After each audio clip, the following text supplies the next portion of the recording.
hacemos las 3 preguntas y le pido también a los expositores pues ser muy claros para la respuesta, y abrimos el espacio para la hora de la comida.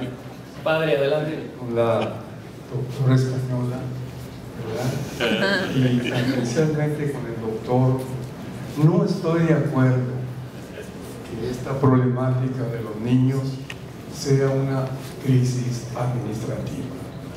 Si los mercados de Estados Unidos estuvieran llenos de carne, ¿verdad?, y quisieran meter más carne, creo que sí sería una crisis administrativa, ¿verdad? Pero ¿por qué también? Primero, porque es el rostro de la barbarie de Centroamérica, de los países. Esos niños fueron expulsados, no iban a Disneylandia, esos fueron expulsados, y por lo tanto es la crisis más espantosa de los gobiernos centroamericanos el que hayan salido esos niños. Segundo, esos niños migrantes, antes de ser migrantes, son niños. Es decir, la convención del niño y todo, cuántas cosas se violaron allí, y por último en México también, de manera que no es crisis administrativa, ¿verdad? Es una crisis profundamente humanitaria y sanguinaria, ¿verdad?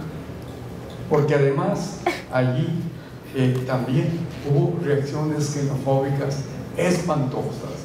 Tenemos comprobación de violaciones en los centros de detención. El gobernador de Texas, Perry, haber ordenado 38 millones para militarizar la frontera, porque los niños eran un ejército de terroristas, ¿verdad?, que se iban encima de él, como lo mismo en la separación. México no ha puesto una queja muy grande ante los tribunales internacionales de esa maldita separación, ¿verdad? Creo que debería haber una queja, por eso creo. Segundo, la crisis humanitaria de Honduras tiene varias facetas espantosas, ¿verdad?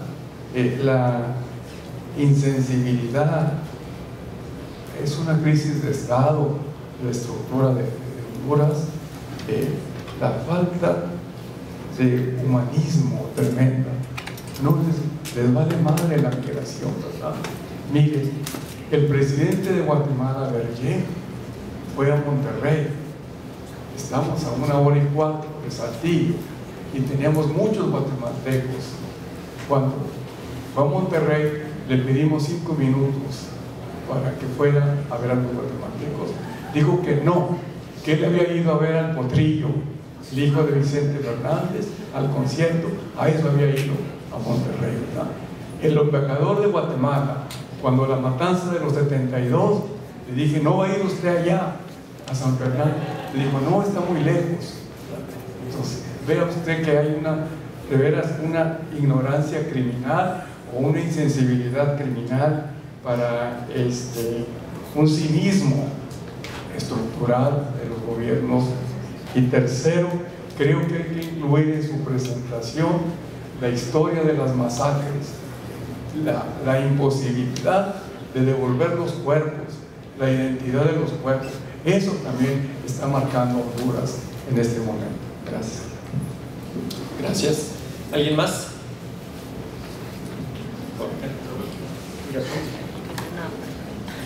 Si pudieras explicar un poquito, son 2 cosas nada más. ¿Cuál es el proceso administrativo o el proceso que un migrante o alguien que busca asilo tiene que seguir? Porque yo creo que esa parte es importante como para ver cuáles son los recursos que alguien necesita para poder aplicar el asilo. Y lo segundo sería cuáles son las estructuras organizacionales que se necesitan desde la sociedad civil para responder también a eso y desde la estructura gubernamental. Y la tercera pregunta. Bueno, 2 preguntas. Una, en el tema de deportación lateral, ¿hasta dónde llega el retroceso? Digamos, la persona la dejan en una ciudad diferente por la que entró y queda ahí, ¿y qué pasa? O sea, después de eso, o va más para atrás, la llevan más para atrás. Y para Irazú, si México tiene algún mecanismo establecido en los temas de solicitud de asilo de menores. O sea, si hay algo que sea específico para los menores o si es el mismo proceso que para cualquier persona. Muy bien, pues les cedo la palabra y la voz a los ponentes. Completamente de acuerdo, no fue una crisis administrativa. Estados Unidos la consideró en un inicio una crisis administrativa, no es que fuera una crisis administrativa, ¿verdad? Yo claro que estoy de acuerdo que fue una crisis humanitaria. Lo que intentaba explicar es que se utilizó ese discurso de crisis humanitaria para otros intereses. Con todo lo demás, padre, estoy completamente de acuerdo y señalar incluso que si faltó lo de las masacres y de que no se encuentran los cuerpos, es que eso pasa en Honduras, ¿verdad? Los cuerpos de las personas, cuando vas a la morgue tienes que pelear y las ves ahí a las madres esperando más de 48 horas por los cuerpos de sus hijos, también se encuentra, es decir, es algo que se sufre en Honduras y que se sigue sufriendo en el camino.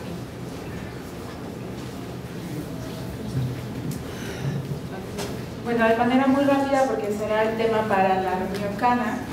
El proceso administrativo es prácticamente, parece como muy sencillo, pues solamente es aplicar la solicitud, hacer un testimonio de por qué él tiene un temor fundado, y si se hace a través de estación migratoria tiene que ser el canal del Instituto Nacional de Migración y que tiene 72 horas para avisar a la COMA. Entra un proceso de revisión de la COMA y tiene 45 días hábiles para tener la resolución. A veces hay casos en los que sí se tienen, por ejemplo, pruebas, si hay migrantes que sí traen la denuncia que hicieron, traen los anónimos que les aventaban por abajo de la puerta, o lo que son las noticias donde salió que les quemaron el trabajo, el lugar donde ellos estaban laborando, y eso se ocupa dentro también a la hora de meter el procedimiento. Si la Comar otorga el procedimiento, le dan la visa de permanente, ¿no? De residente permanente, y en caso de que no sea otorgado, el migrante tiene 15 días para meter un recurso de revisión. Esto es como un poco muy grandes rasgos. Hay grandes vacíos en este procedimiento. Primera, porque el migrante tiene que tener una estructura de parte del gobierno de si sabe leer y escribir primero, si entiende, si no habla un lenguaje distinto, debe tener un traductor, puede tener alternativas a la detención, cuestión que México no está tomando en cuenta. Y la otra es que los procesos de apelación solamente son decir por qué, lo hemos nosotros visto en los 20 casos que hemos acompañado este año. Lo único que hace Comar es decirte por qué no se lo otorgó, no vuelve a revisar. Entonces ese es otro de los grandes vacíos. ¿Y cuáles serían las estructuras organizacionales? Primero, sí tenemos que, creo que, revisar muy bien los puntos de ayuda humanitaria, como ver si vamos a hacer puntos también de recepción de personas que están solicitando la condición de refugiado, porque esto tiene grandes problemáticas. Nosotros hemos detectado dentro de los procesos de acompañamiento, pues que la infraestructura no está puesta para los migrantes de larga estancia. Entonces, primero sí me parece interesante ir pensando en una estructura para migrantes de larga estancia, y no solamente condición de refugiados, sino migrantes que se están quedando atorados, como les decimos nosotros. No regresan a su país, no pasan a Estados Unidos, pero se quedan en una condición de indefinición migratoria. Y la otra es que sí hay una estructura gubernamental. O sea, la ley de migración y la ley de refugiados dan toda una estructura gubernamental. Y lo ligo con la pregunta que me hacían sobre el mecanismo establecidos para menores, ¿no? O sea, sí hay agencias gubernamentales en México que están destinadas primero a niños no acompañados y a mujeres. Tienen que acompañarlas el DIF, o en su momento tendría que acompañarlos FEBINTRA, que acaba de cambiar en este año de nombre, para poder atender los casos de violencia, ¿no? Violencia muy fuerte. El DIF tiene que tener la custodia de los niños. El DIF, que es estos albergues que tiene el sistema de desarrollo integral para la familia, y el niño migrante que no va acompañado, que entra a una estación migratoria, que es el caso que nosotros hemos documentado, entra al DIF y entra al proceso que lleva cualquier niño. ¿no? Entonces, en lo que migración resuelve. Si migración decide darle la condición de refugiados, que está siendo un tema muy difícil, porque lo que buscan es encontrar a sus familiares en Centroamérica, no buscan la reunificación familiar, no es buscar a sus familiares en Estados Unidos, buscan la reunificación en Centroamérica y hacen todo el procedimiento para que sus familiares lo reciban allá. En caso de que sea otorgado y el niño tenga los años que le queden para cumplir la mayoría de edad, tiene que quedarse bajo custodia del Estado, tiene que quedarse en uno de los albergues. Y no hay un proceso de integración y no hay un protocolo de atención para niños no acompañados para poder integrar al menos en los estados. El DF, digamos que aquí como decimos en México, se cuece aparte, es otro tema, pero en cuestión de los estados, lo que hacen es llevarlo a los albergues estatales del DIF y trabajan con él de la misma manera que con los otros niños. Entonces no hay mecanismos realmente de atención especializados para los niños no acompañados. Y ahorita acaba de salir la ley de niñez, que era lo que se refería Pedro, y el tema de niños no acompañados o niñez migrante, inmigración en tránsito, está el Instituto Nacional de Migración como el tutor que va a quedar para poder decidir qué va a pasar con eso. O sea, el Instituto Nacional de Migración.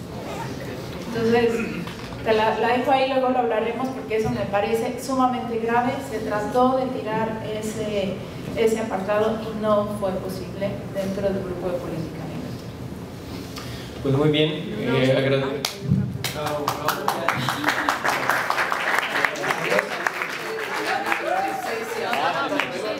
adelante, Mike. Disculpa. Era sobre qué pasa después de la deportación lateral. Es la pregunta. Los de la iniciativa aquí no tendrán algunas respuestas porque lo viven cada día. Cuando yo estaba ahí, me entrevisté con una mujer, una señora que no encontraba a su hijo de 20 años y parecía que él había sido deportado a Tijuana, creo, si me acuerdo. Y ella luego, después de estar deportado cualquiera, aunque deportado ahí cerca de la misma ciudad donde cruzó, se encuentra en un estado muy vulnerable, por supuesto, ¿verdad? Pero se pone todavía más cuando están separados de su familiar. Pues esto ya cambia la dinámica fundamentalmente. Pero también si están en otro lugar que no conocen, otra ciudad fronteriza que no conocen.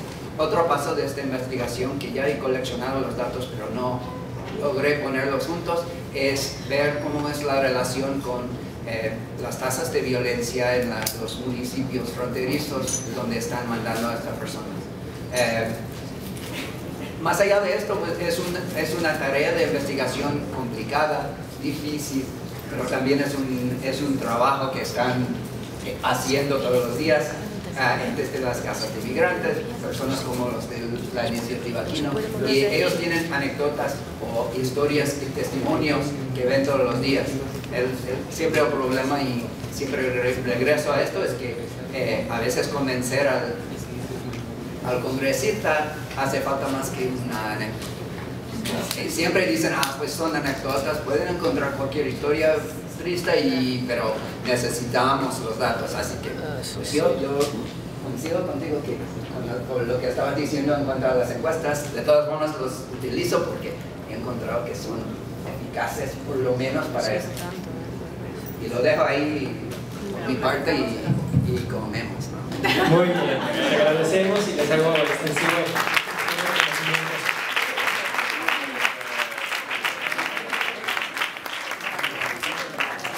Los esperamos a las 4. Son 50, son 50. Imposible a las 4, yo no voy a estar segura. Bueno, aquí los organizadores me dicen que igual 4:15, pero 4:15 puntuales, para poder